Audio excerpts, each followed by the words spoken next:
Hey guys, it is around 5:30 a.m.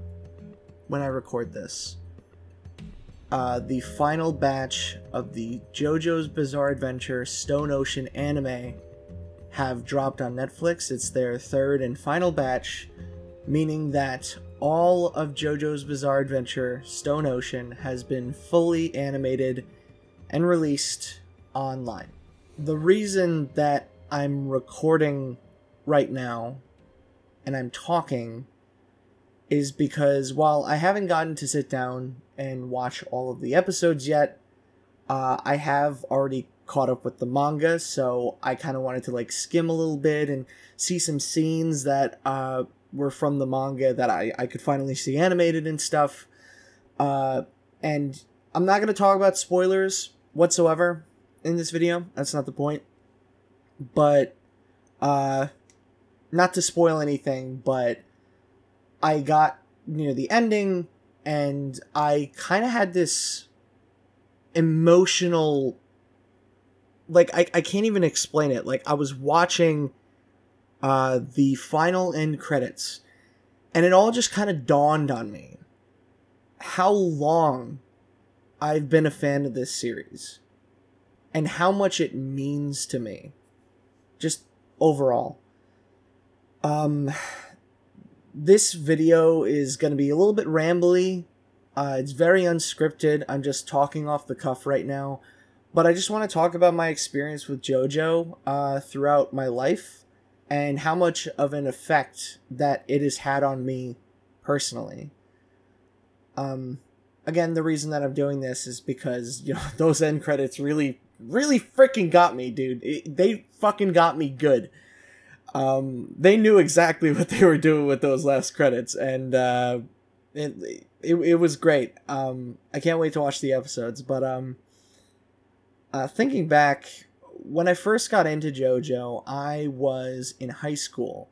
I actually talked about this in my review of Phantom Blood, which I am still very, very happy with that review of Part 1 Phantom Blood. It has a couple issues here and there, but, for my first big scripted thing, that was a big thing for me. But, yeah, no, I got into JoJo when I was in high school. I very much didn't really know what life was going to be going ahead for me. I felt a little bit lost in some ways, but also, I kind of had this idea in the back of my head that, oh, I'm going to work in the TV industry, or I'm going to work on movies or something, as an editor or as a writer or a director someday. Those are the big thoughts that I had in my head at the time. I don't know if I necessarily want to do that now, but at the time, that's kind of where I was at, I always have big things for your bucket list, This is so dumb. But, yeah, no, high school was a little bit of a rough time, and I was setting some pretty big, lofty goals for myself. At the time, I didn't really watch anime all that much. There were some that I really, really liked. I remember, I think the show that really got me into anime in the first place was Kenichi the Mightiest Disciple. I actually caught a couple of episodes of that on cable TV, of all places. If anybody knows Kenichi the Mightiest Disciple, it's a weird martial arts show. It's really weird and generic and fan service-y, but it was one of my first real experiences watching an anime in order for the most part, and it kind of gave me almost kind of a really big perspective on the genre, and it's not just a cartoon that's meant to make you laugh. It's an animated thing that has a grander story, a grander narrative, and there's cool action scenes and choreography and stuff. That was the moment that I think it clicked for me. A bit later on down the line, I ended up getting into One Punch Man, because I remember when that first came out, that was a huge deal. If anybody else remembers, when One Punch Man dropped, I feel like it was like the talk of the town. Like, I was in high school, like I said, when it happened, like when the anime first dropped, and it's all everybody at school could talk about. Like, all of the nerds were at the lunch table being like, dude, did you catch the new episode of One Punch Man? Like, oh my god. And that was my first time kind of like interacting with people watching weekly anime. And that was also just like an experience I could never forget in a million years. So that was my first weekly anime. But getting into JoJo, at the time I used Tumblr a lot. This was also something I talked about in the video, but I'll repeat it here and explain a little bit more. I used to use Tumblr a lot. Recently, I've gotten a little bit back into it. I kind of like the atmosphere there compared to other social medias. I don't know if that makes me insane or not. But yeah, Tumblr was my jam back then. I didn't really have a Twitter. And I would just kind of like reblog. I wouldn't make a lot of my own posts. I would mostly just reblog funny stuff that I would find on my dashboard from people that I followed. And one day, I actually found this post. And it was a gif of Kakyoin from part 3 of JoJo licking a cherry, like, you know, like that animation of him licking the cherry from Stardust Crusaders. That popped up on my dash. Sorry for the stuttering. That popped up on my dash, and I was losing it. I was like, what is this? It was this, like, stupid gif of, like, a guy with red hair from some anime I've never heard of licking a cherry. This is hilarious. So I reblogged it because I thought it was funny. And a friend of mine had DM'd me at the time and was like, yo, dude, I saw that you reblogged that JoJo gif. Do you watch the show? And I was like, what are you talking about? What is JoJo? What's a JoJo's Bizarre Adventure? I don't know what that is. And they were like, dude, you have got to look into it. You have got to check it out. It is so good. And so that's what I did. I looked it up, and I'll be honest, when I first was looking it up, it did not seem like something that I could get super into. I remember when I first looked it up, I actually thought it was a comedy because of all of the out-of-context edits and memes that I've seen of it when I looked it up. I thought it was like, it was meant to be humorous, and like, yeah, there are aspects of JoJo that are humorous, like, there are parts of it that are funny, but for the most part, it's like a pretty serious story at a lot of points. But yeah, so I thought that it was a comedy, so when I saw that, I was like, oh, well, I like comedies, I should check out this JoJo show. And I started watching it on Crunchyroll, and I remember specifically, I didn't have a Crunchyroll premium account because I was in high school, and I could not afford that with my own money. Because I didn't have a job. So I remember I had a normal Crunchyroll account, and I would always get the ads, like the ads every like, I don't know, like 5 or so minutes. So I watched through parts 1, 2, and 3 with just ads. But yeah, so I started with part 1, and I think immediately it felt like something really unique, right? Because, you know, I went in thinking that, like, first off, and this is a big thing, obviously, I just said I thought that it was a comedy, but something I also didn't realize was that it was this generational story, that it was like a seasonal anthology. I had no idea that that's what it was. I saw one picture of Jotaro and one picture of Jonathan, and I thought that they were the same person for some reason. I couldn't tell you why. I don't know where my head was at. But I thought that Jonathan and Jotaro were the same person. I thought that the show, when the show started and Jonathan came on screen, I was like, oh, when does he go through his edgy goth phase, you know? So I started watching the show, and right off the bat, like, I knew it was something special. It was so, just like the tone, like, hit you like a baseball bat. It's wacky, like, right off the bat. I had no idea that it started in like what's the time period of part 1? It's like ye old Britain. I don't know the exact dates, but it's like old Britain, like England, top of the morning old chap type shit. And I was not expecting that at all. I thought that it was a contemporary show. I guess not. And I was watching through it, and the first episode of Jojo, like, I tell a lot of people, sorry about my mouth clicking. I should probably take a swig of water or something. One sec. The first episode of Jojo, I tell a lot of people that part 1 is a little bit tough to get through, and I recognize that. Like, I recognize it's kind of weirdly paced at times. The middle chunk of it kind of drags. But I'll be honest, man. After that first episode, I was like, I need to see where this goes. Like, what is happening? The pacing of the first episode of the Jojo anime is so perfect, at least for me. I love how fast and like dun dun dun dun, like over the span of like 20 minutes, like event and event and event, like it just keeps going so fast. I'm probably portraying this really weird, but like, I don't know, man. The pacing of the first episode of part 1 is so fast paced, but like it feels right. I remember watching it and I was like, so much shit just happened in the span of 20 minutes. I need to watch this next episode, like, immediately. And that's what I did.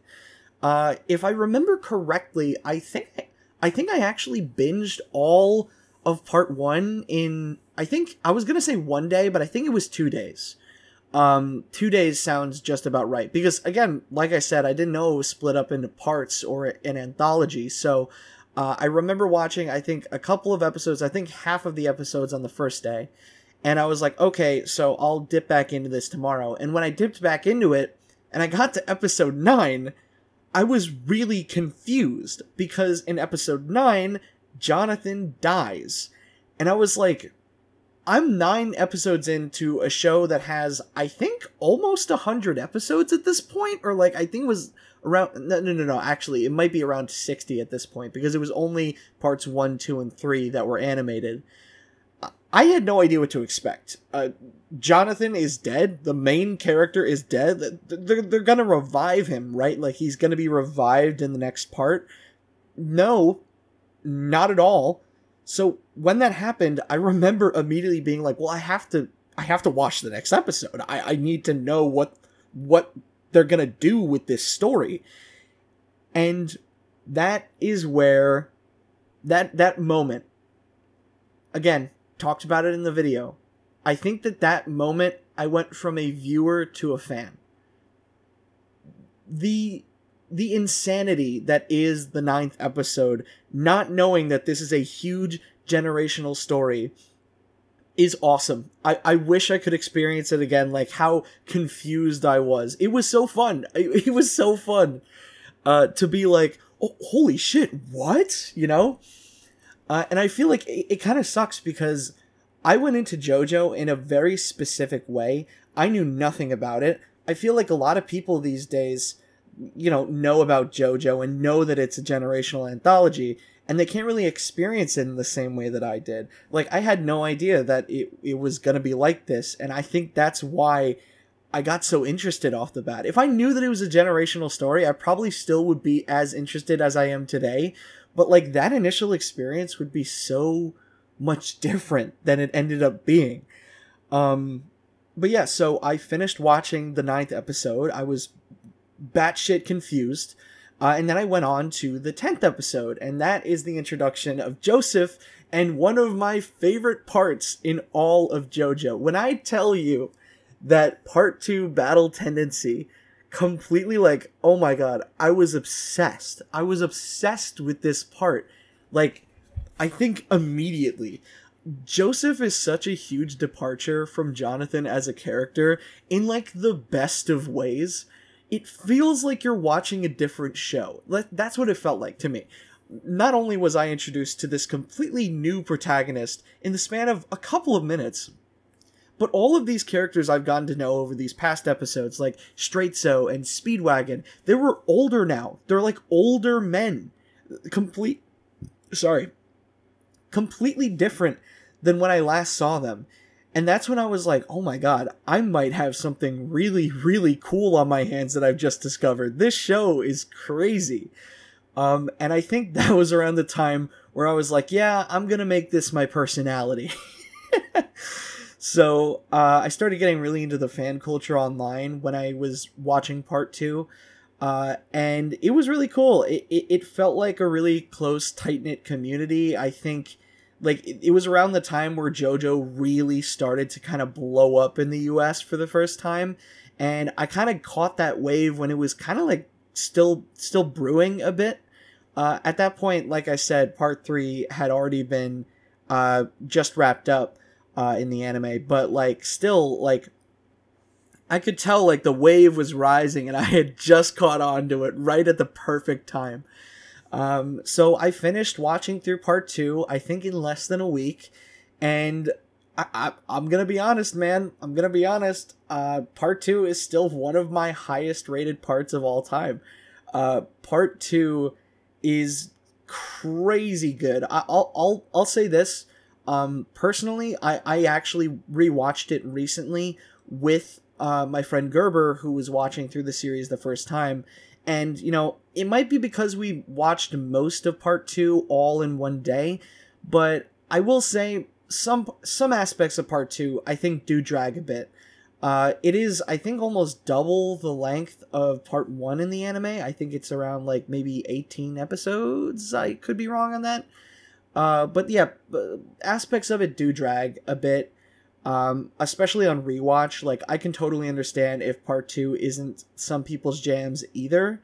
But I gotta say, from what I've heard, it seems like everybody's kind of on the same page that part 2 is really good. And I am also on that same page, don't get me wrong. Joseph, again, amazing character. Loved battle tendency. Cars is a great villain. He's such a great switch up from Dio. They're both evil in kind of the same ways, but their origins differ in a way that, like, I feel like Dio is actually a bit more sympathetic because of his upbringing, and Cars is not sympathetic, like, at all. Like, he's evil, and he doesn't even have a sad backstory. But even then, you see these small glimpses of humanity. Like, I think he saves a dog at one point, but that also showcases that, like, yes, Cars has emotion, he has a moral capacity. However, he seems to value animal lives more than human lives. Like, he just doesn't even consider humans, like, anything. But whatever. So, battle tendency. Really good. S-tier JoJo part. After I finished that up, I was like, where can they take the series from here? Because at that point, I was getting the inkling of, like, okay, now that part 2 is over, we're going into part 3. I assume it's going to be a completely new protagonist. They're probably going to follow the same naming scheme. It's going to be like a new JoJo. And I was right, but there is no possible way that I could have expected the heel turn that the series was going to make at this point. Sorry, I'm just thinking back on it. It's nuts. So, when I started watching part 3, I'll be honest, it didn't click with me immediately. I finished part 2, and I really liked how the story was this long, continuous motion, right? Like, they start from point A, and then they get to point B at the end of the story, but there's movement in between, you know, those 2 points. Like, there is a story that is flowing and building upon itself as it goes. But if you know anything about JoJo, part 3, Stardust Crusaders, is kind of the start of something completely different when it comes to storytelling. It's more of a monster of the week type of thing, like Power Rangers, you know, that sort of show, like Super Sentai shows, and not really like a long, consistent, flowing story. And, you know, that has its pluses and negatives. Did I say that right? It has its pros and cons. Pros and cons, let's say that. You know, part 3 is really creative. Like, part 3 onward, I think, I don't think would hit as hard if it had the storytelling or the story formula of parts 1 and 2. However, the con is that I felt like part 3, especially now, like now that I've read the manga and stuff like that, I haven't read all of part 3's manga, but like just the manga in general. I feel like part 3 is really bloated in the anime, and a lot of people seem to agree with me. It seems like they kind of artificially extended it in some areas. A lot of stand battles really should not have been 2 episodes or 2-parters. It felt kind of like too long for some of these. But anyway, when I started part 3, it just didn't click with me right away. Not only were they throwing out the Hamon system for fighting, but they've now introduced this weird system called stands. And initially, I didn't like stands. I thought stands were dumb. I was like, no, you spent 2 parts. You spent 2 parts trying to build up this Hamon system. And now you're just going to throw it all away for, like, punching ghosts? Like, what? This is so stupid. And I'll be real, I actually considered stopping watching the series because I figured like, okay, well maybe this just isn't actually for me. Like maybe this goes in a weird direction that I don't necessarily like would like really click with. And then I learned more about how part 3 is kind of a culmination of the past 2 parts story-wise. Dio is back. Somehow he's gotten a hold of Jonathan's body, even though that wasn't really properly set up in part 1. It was a little bit of a weird retcon. A lot of people will be like, oh, Dio had a secret compartment in the coffin that Arena hid in. Like, okay, that's a retcon. That Rocky did not think that far ahead. But yeah, no, something about it, like, kind of got me. And I was like, you know what? I'm going to watch a couple more episodes of this, and I'm going to see if I like it. I'll be real, Jotaro did not click with me either. I thought he was an asshole. I loved Joseph because he was this smarmy asshole in like a funny way, but Jotaro just kind of felt like an asshole in like a I don't want to talk to this guy way. But I don't know if I can really explain it. It just, or at least I can't explain it off the cuff like this. It really grew on me. The formula of part 3, the villain of the week formula, it started to really catch on to me the more I watched. And I remember thinking, holy shit, this Jotaro guy is actually way cooler than I thought he was. Like, what the hell? Star Platinum, stands in general, just became much cooler of a concept the more I saw it experimented with. I thought that initially it was just ghosts that punch each other and that's it. But then turns out that each of these stands have their own unique abilities, and not all of them are like these big hulking masses that punch really fast. Some of them have like these really special powers that are kind of like a superpower, but in really unique and creative ways. And I think that only gets better as the series goes on. I feel like part 3 is standard, like fairly vanilla with a lot of its stands. But like part 4 onward especially, like I think part 4, like it nails stands, like the idea of stands and like the crazy powers that they can have. But yeah, no, so part 3 really started to grow on me. And when, oh my god, when I got to Dio's mansion, I not only was hooked at that point, but I was not ready. I was not ready for what was about to happen when the Crusaders get to the mansion, and I'm like, oh my god, they're finally here. They're going to fight Dio. We're going to figure out what Dio's stand does. Oh my god. I'll be honest, I don't remember this. I don't remember if Dio's stand power was spoiled for me in advance or not. I don't think it was, but, you know, like, take that with a pinch of salt. Pretty sure I wasn't spoiled, because I remember, like, I was so excited. And then the Vanilla Ice fight starts, and that shit goes so incredibly hard. Like, at this point, right, I am obsessed with the Crusaders in general, but I love Polnareff. Polnareff is my boy. I'm ride or die with Polnareff. And to see him put in this scenario where he has to fight Vanilla Ice, after seeing his friend get fucking eviscerated right next to him. Fuck, man, it's so crazy. God, the fight is so good.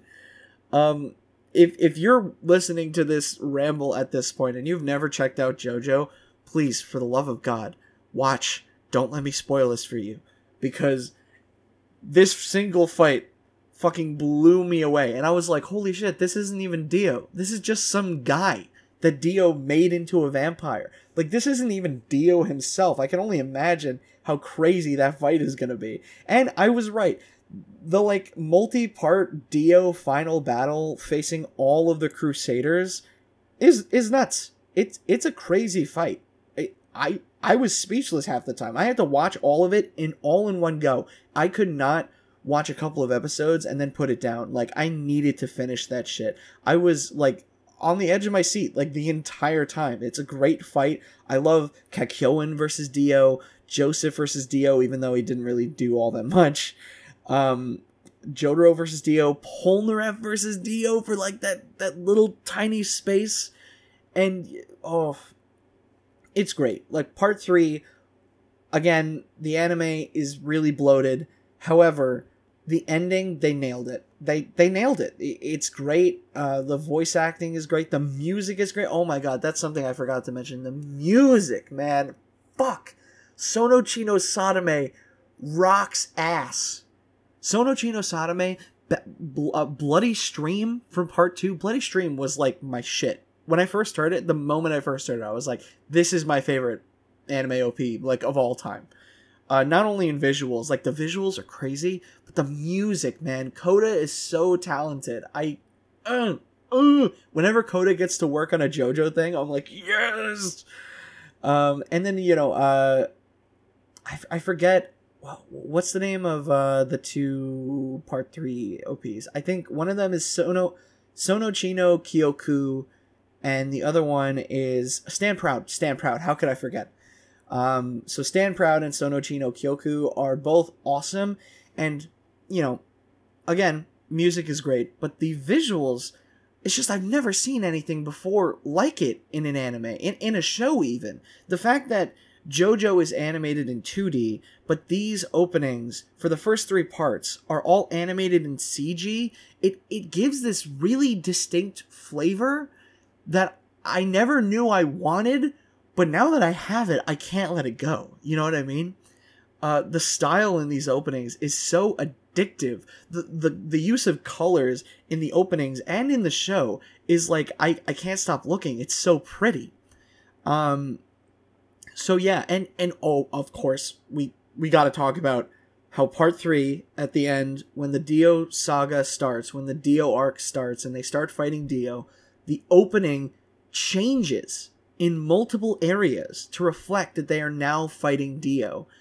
And it's, oh my god, I didn't know it was gonna happen. I had no idea that was a thing, that was a thing that could happen in a show, like that the opening can just like change during like a major arc. Like, what the hell? And when Dio is walking up the stairs, or not walking up the stairs, when Dio like stops time and he walks past Jotaro in that like very slow silent panning shot, oh fuck, god, that's so good. It's so good. And you know, after part 3 ended, I felt pretty sad, pretty melancholic. Part 3 was part 3 is still the longest animated part, at around, I think, 48 episodes. So, you know, I was already sad after part 2 ended that, you know, I wasn't going to see a lot of these characters again. I wasn't going to see young Joseph again. But after part 3 ended, I was like, where could the series go?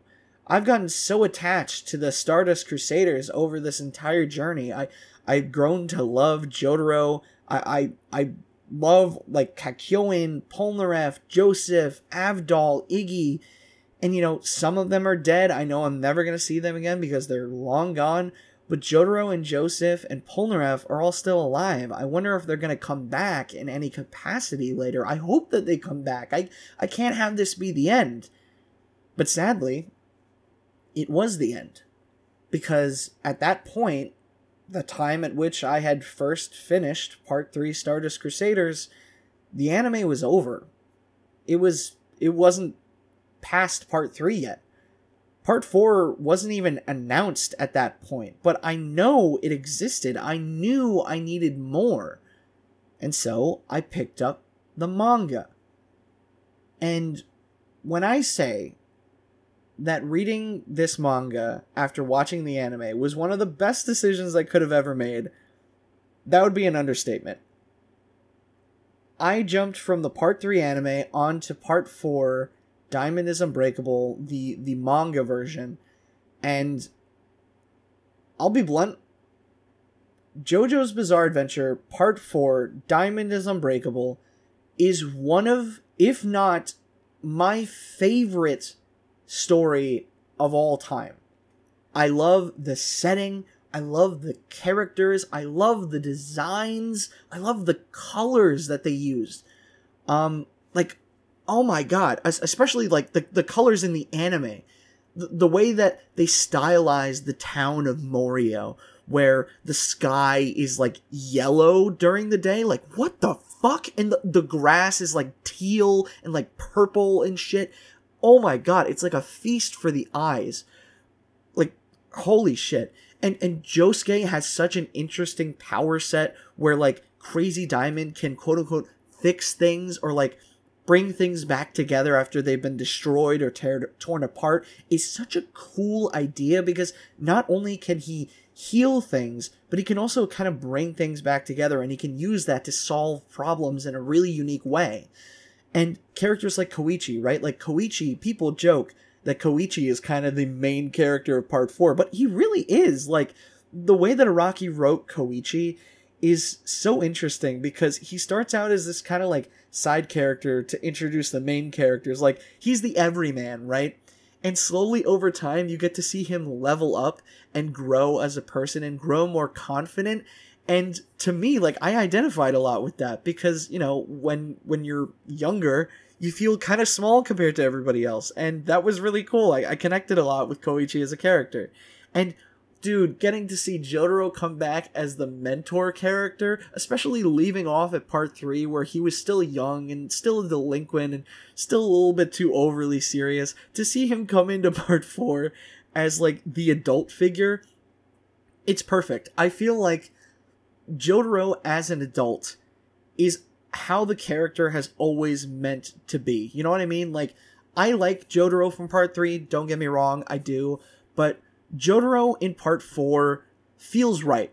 You know, it feels correct. He feels like the stern father figure to this group of fucking weirdos. And not to mention, oh, my boy, Okuyasu, my lovable boy, my big boy. Okuyasu is a great character. I love his stand.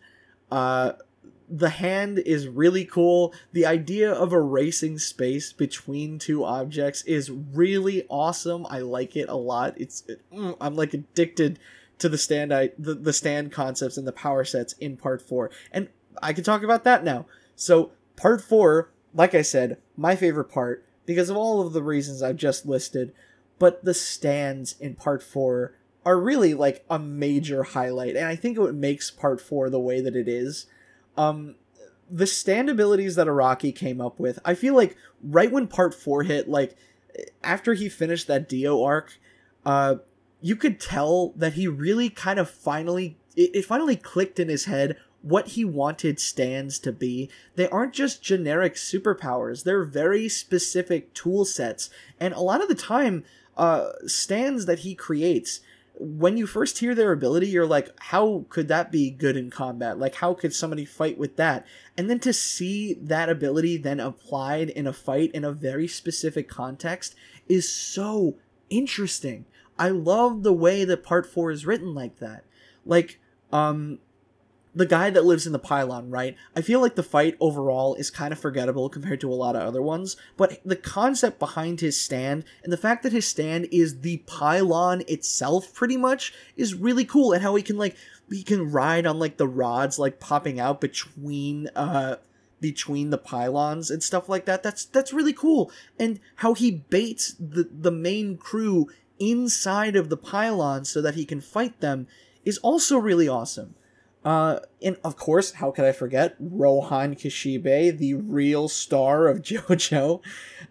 His stand being that Heaven's Door can open up people's faces and like read about their entire lives. That's such a cool idea, and that can be applied in so many different and cool ways. And the fact that he can write inside of you and like make you do things like, oh, you cannot attack Rohan Kishibe, like that's really cool. I really like that.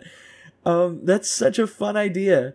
Like, part 4 is filled with stands like this that are just like really fun ideas conceptually, and I think no arc exemplifies this more than the Tonio arc when they go to Tonio's cafe or his restaurant or whatever. Let's go to Tonio's or whatever it's called. It's peak JoJo. It is peak JoJo. If somebody is like, I need to watch one episode of JoJo to kind of gauge if I want to watch it or not, what should I watch? I'm going to recommend that episode. That's a really good self-isolated episode, and not only does it showcase stands in a really fun way, there are so many fun moments in that arc and in that episode of the anime specifically that are just like, mwah. There's multiple moments that I see GIFs of all the time on Twitter and like Tumblr and shit, like where Okuyasu is bawling his eyes out because his eyes are being deflated by pasta. That's an insane sentence. The fact that sentence is even a thing that happens in JoJo is insane, and I love it. But like Tonio's whole arc, and especially the fake out at the end, like after you finish part 4 or after you finish part 3 and you're like halfway into part 4, you're probably getting this mindset that like, oh, every stand fight's gonna be the same, right? Like it's always gonna be an enemy stand user that wants to like kill the main heroes or like capture them or something. And then here comes Tonio, who you are convinced from the very beginning, this is an enemy. They have to beat Tonio somehow. He's gonna fuck with them. And then it's revealed at the end, like, no, he's not. He's not an enemy. He's not a bad guy. He's just a dude. That's great. Oh my god. It's such like, it's such a shift in expectations that I love. I love it so much. I feel like a lot of this video is probably going to be just me rambling about how much I love Diamond is Unbreakable. But, like, I gotta be real. To me, not only is it peak JoJo, but it has fundamentally shifted my conception, my brain as a whole on how I think about stories. The way that it's paced, although, like, sometimes it can feel a little bit aimless, I kind of like it that way. Like, it feels like, for a while, the main crew of JoJo kind of don't really have any specific things that they need to do in part 4. It's kind of like in part 3, they were trying to get Dio the entire part. But in part 4, they're like, oh, we gotta beat this serial killer. Okay, we beat that serial killer, but, like, what else are we doing in Morio? And, oh, no, now we need to find the guy with the arrow. And, oh, no, he's dead, so now where do we go? Oh, we need to find Red Hot Chili Peppers, because he has the arrow now, and that's bad. And then, you know, they beat him, and there's a couple of spaces after that Red Hot Chili Peppers fight where they're like, what do we do? Where are we going? And then, the best fucking villain in all of JoJo shows up. Kira Yoshikage. What can I even say about this dude? There's so much about Kira that I really like. I like how, compared to all of the villains in the series that have come before him, he wants to live a quiet, normal life. He doesn't want the spotlight. He doesn't want to take over the world. He doesn't want to become the ultimate life form. He just wants to be left alone. And you know what? Totally valid. I feel the same way sometimes, dude.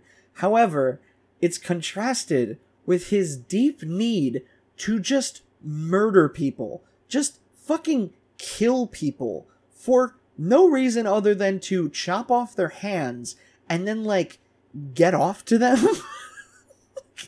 It's fucking insane, but, like, that's Kira. Like, that's him. And this contrast of him being like, I just want to live on my own. I want to live and just fuck off. Everyone, don't touch me, don't talk to me. But also he's like, oh, but I'm also gonna, like, murder some women, and, you know, I hope that's okay. Like, that contrast is great. It's one of my favorite things about Kira. And another one of my favorite things is Killer Queen as a concept. Killer Queen as a concept, as a stand, is really cool because it also kind of exemplifies a big aspect of Kira's character. Whenever he goes in to kill somebody, he obviously doesn't want there to be any evidence to link him back to the crime, and, you know, because that would ruin his quiet, normal life. Normal in quotes. And so Killer Queen's main ability to, like, kind of touch something and turn it into a bomb and, like, make it explode so that there's no trace of whatever it was left, that exemplifies his want for a quiet life. There's no evidence. He can just touch the evidence and make it explode, and that's the end of that. And that's also what makes him such a cool villain, because, like, how the fuck are you going to find this Kira guy if he can just take all of the evidence and get rid of it? Like, magically vanish it away. Like, how are you gonna do that? And you know what? By fucking George, Araki did it. Araki wrote a satisfying arc in which they slowly figure out who Kira is and where to find him, and they eventually meet back up with him after they find him the first time, and it feels organic. It feels like it actually works, and it makes sense. Now, obviously, by the end of the story, you know, Kira gets hit with the arrow again, and then he develops Bites the Dust. I gotta say, when I was first reading that, I was pretty confused. I feel like it's a really big lore drop out of nowhere to be like, oh yeah, the arrows, not only do they give people stands, but, like, they can give you, like, extra abilities or like supercharged stands. And to see that not really just kind of come out of nowhere, I think, kind of hampers the experience of the ending of Part 4 a little bit. However, I didn't really care that much when I was first reading it, because Bites the Dust is one of the most overpowered abilities in, like, the entire series. And somehow Araki writes it in a way that the heroes can still win, and it can still feel earned. Like, really think about that. Bites the Dust, in all explanations, in all descriptions, sounds like it should be invincible. And it is, and the heroes still prevail.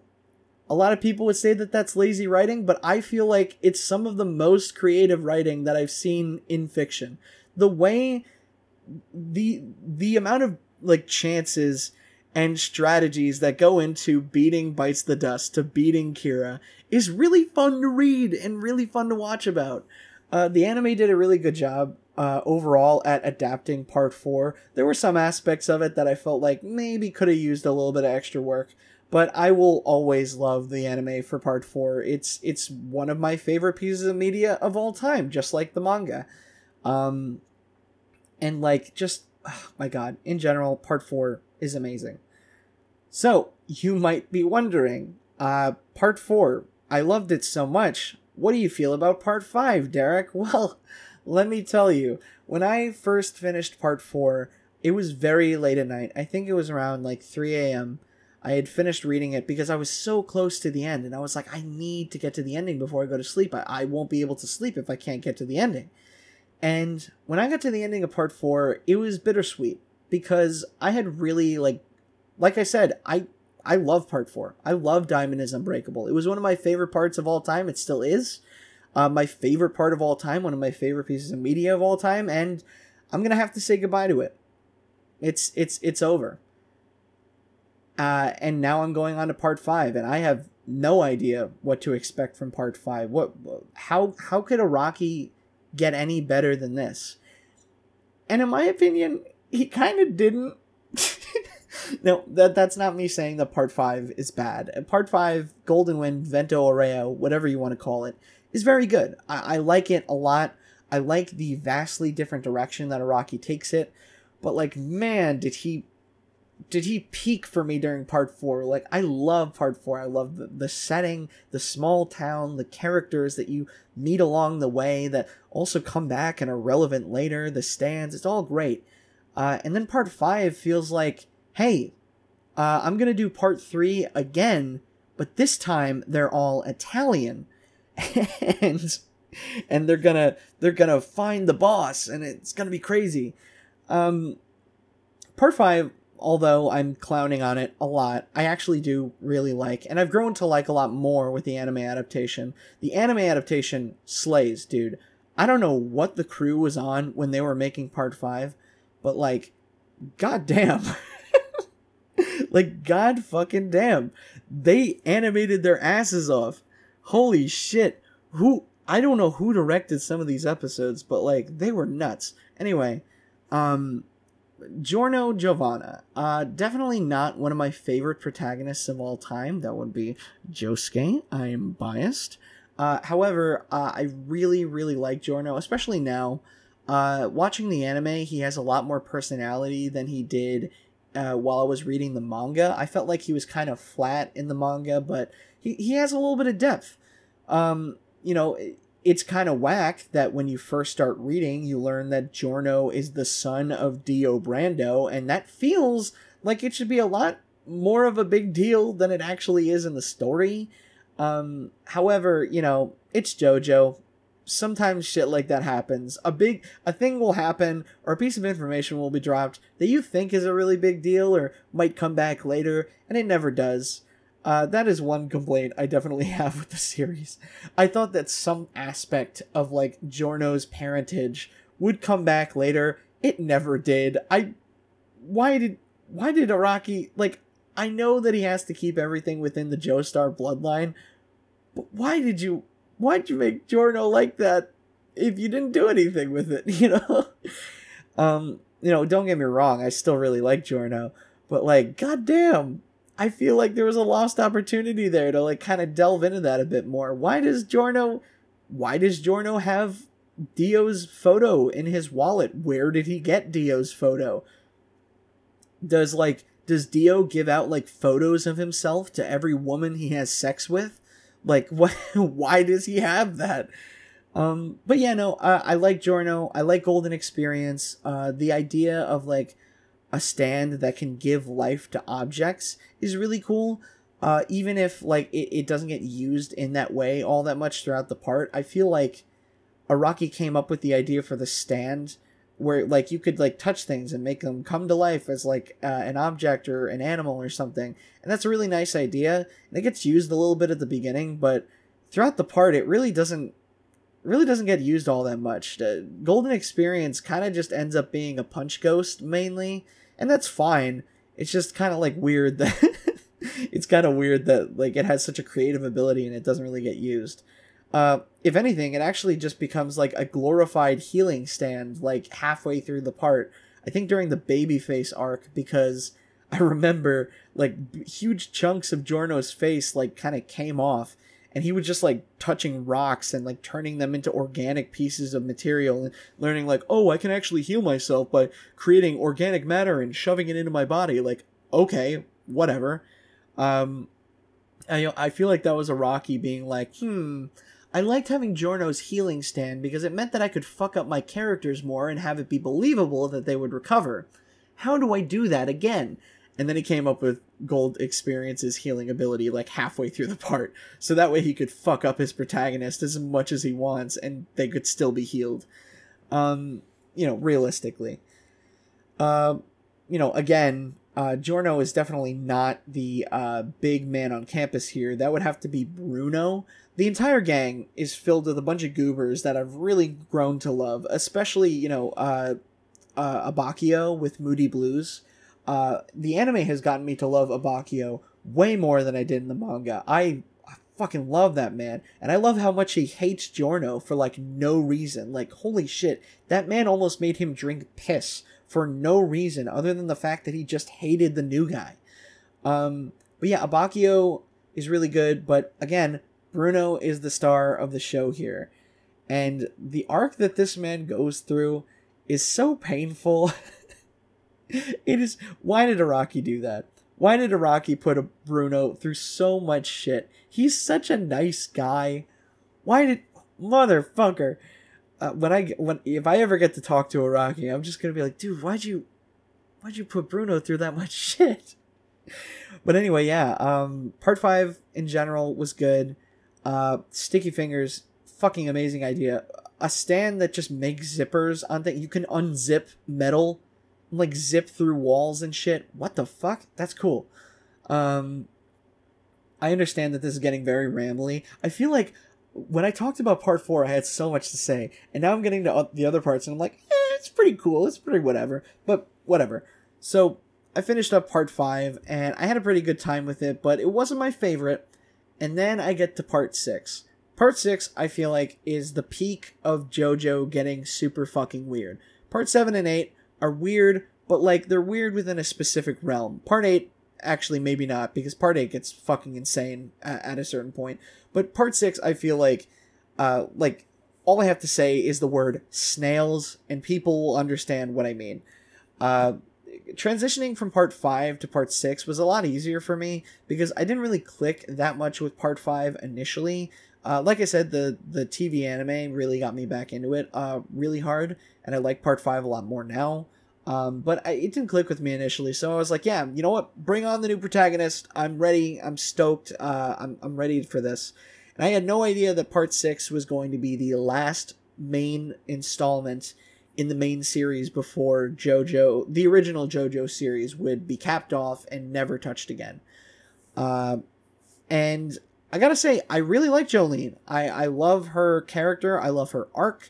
I love her relationship to the Joestar bloodline. I love that she is Jotaro's daughter, and that she gets her own stand that is so much different than Jotaro. You would think that like maybe like through parentage she'd get a similar stand, but no, Stone Free is like its own entire thing, and I really like that.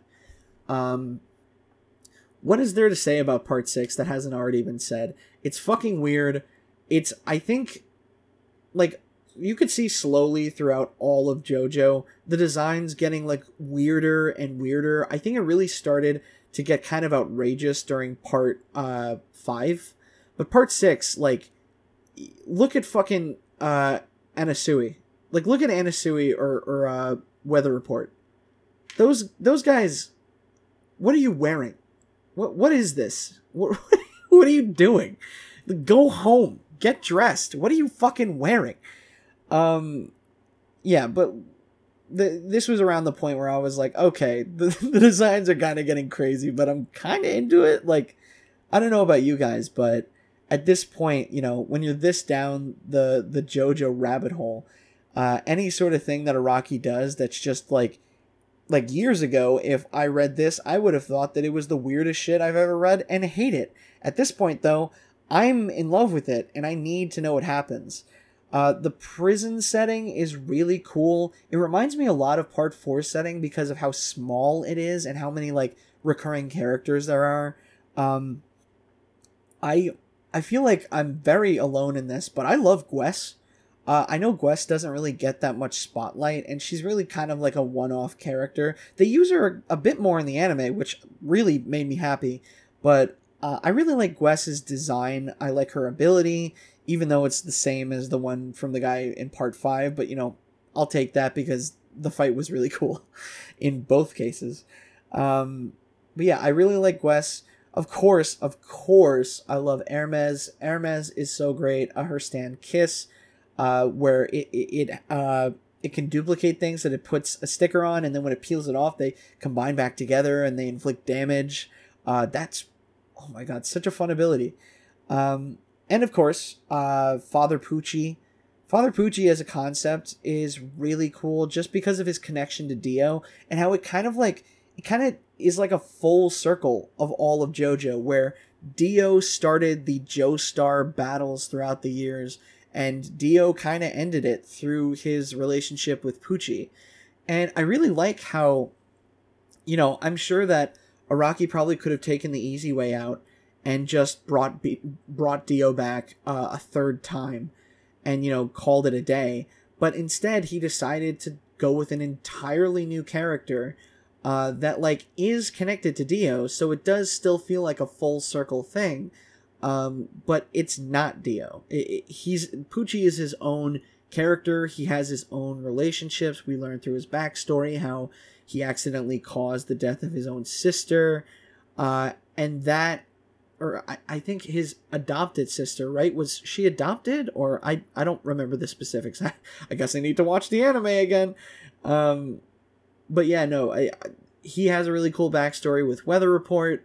I just love how he's his own guy, and Araki just was like, no, I'm gonna make an entirely new villain. And you know what? Poochie might not be my favorite, but he's definitely up there. You know what I mean?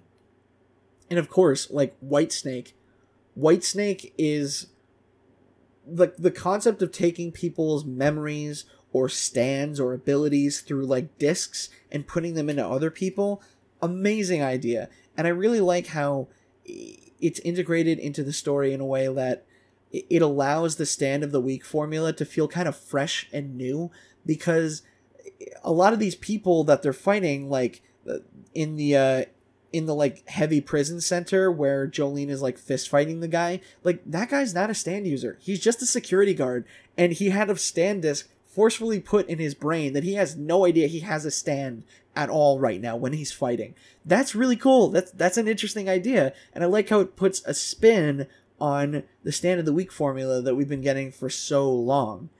Of course, oh my god, how could I forget the best character in all of Part 6, Foo Fighters. I love them so much. I love their design. I thought that their hair looked really goofy when I first read about them, but now I'm like, I love Foo Fighters hair. Foo Fighters FF, amazing hair, and the overalls are just incredible. Incredible design choice.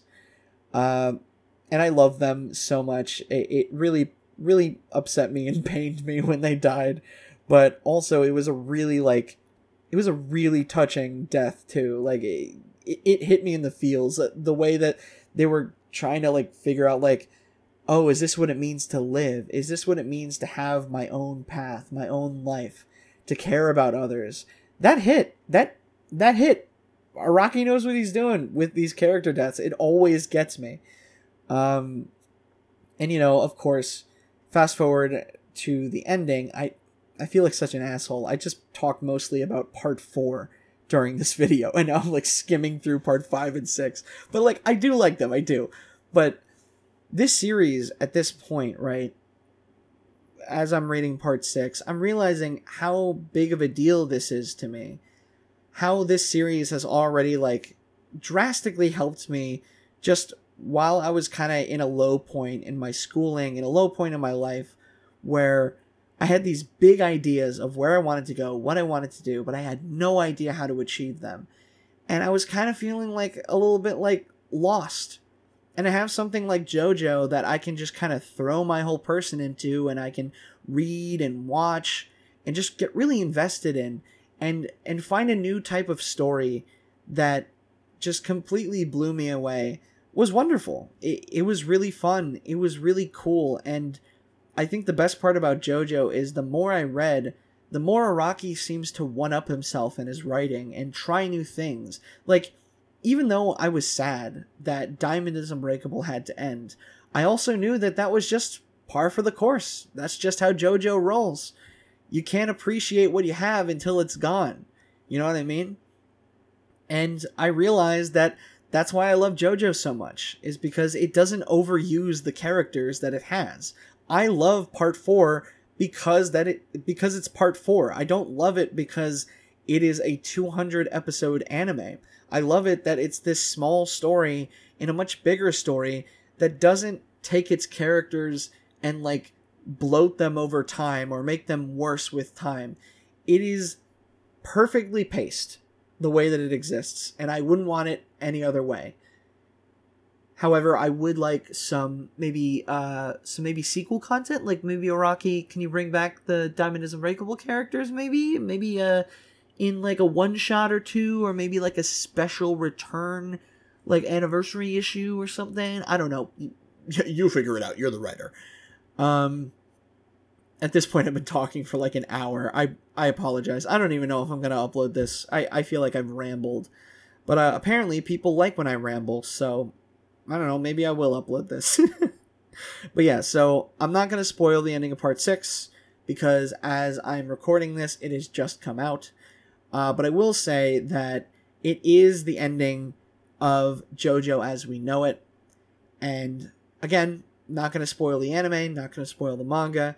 However, it's clear because it is the ending of the original continuity of JoJo, the main JoJo series. They had a special little ending sequence at the end of part 6 that kind of pays homage to everything. And that is what spurred me to stop editing my JoJo Iceberg video that I've been editing for a couple of days now, pretty hardcore, and sit down and just record this hour-long rambling session. Because I was watching that credit sequence and everything just kind of folded onto me all at once. I had realized how it feels like a chapter of my life is over. You know what I mean? Sometimes you're so into something, and to see it end, it's kind of baffling. It feels like a part of you that has been with you for so long has just kind of ended, and a new chapter of your life is kind of beginning, and you don't even know it at the time, but it is. That's what it kind of felt like with this. Again, I haven't sit down and watched all the episodes yet. I just saw the ending. And that's what it felt like. It felt like this journey that I had started back when I was in high school, where I was lost. I didn't know where I was going in life. I didn't know what I was doing. And then ending here, where I live in my own apartment that I pay for with my job. I have a wonderful partner that I love very much. And the fact that I started in high school and ended here, where I kind of found where I'm going. You know, I like I said, I didn't really know where the road was leading to at that point. And from when I started the anime to where the anime finally ended, I finally found out where I was going. And that really hit me, you know? It like I said, it folded on me all at once, and I couldn't help but just feel something in that moment. This stupid fucking series where a guy turns a piece of paper and a gun appears from behind it and shoots him in the face. A series like that is making me feel all of these emotions all at once. Wow. You know? Like, wow. I owe so much to this random fucking mangaka on the other side of the world. I've met so many of my friends through JoJo. I've bonded with so many of my friends through JoJo. I mean, in a way, I guess I never really considered this, or at least considered it recently. I'm sure I must have thought about this before, but in a way, if I didn't get into JoJo, I probably wouldn't be doing YouTube in the way that I am. I don't know if you're listening to this and you know this, but a lot of the early stuff on my YouTube channel is JoJo related, is anime based. And the reason I got into any of this at all was because I took that plunge when I was in high school. Yeah, I mean, I feel like I've always had an interest in YouTube, but I feel like I wouldn't have arrived at the right destination if I didn't watch JoJo, if I didn't get into the series when I did. Maybe that's also why, you know, it's really just like hitting me. You know what I mean? But yeah, I have a head cold. Really sorry for the rambles. Again, don't know if I'm gonna put this up or not. I feel like I'm so disjointed in everything that I've said here. This is so embarrassing. It's 6:30 a.m. now, and I just talked about JoJo for over an hour, staring at my wall. But yeah, I guess one last thing is just want to put out that positive energy out there. I know this is stupid, it's cringy, but I'm gonna do it anyway. He'll never fucking see this in a million years, but huge shout out to my man Araki. Hirohiko Araki has just, dude's changed my life. He's changed my life, and for the better. I've become a much more annoying person, but at least I'm happy. Big thanks to Araki, and big thanks to all the people that I've met throughout all of these years of being a JoJo fan and like pursuing a career on YouTube and stuff like that. I never would have made it here without all of you, and everybody watching this too. I don't know why you're still watching or listening.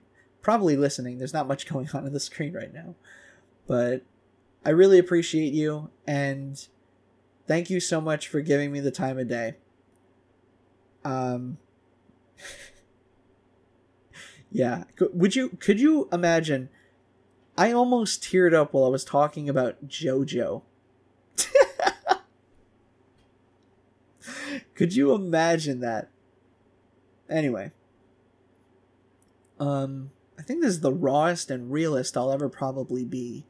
So treasure this while you can. This is the most authentic salty DK Dan that you can get. But yeah, I won't prolong it any longer. Thank you so much for listening. It's truly been a roundabout journey to the very end. Hope you have a good night or good day. Man, I suck at ending things. Bye.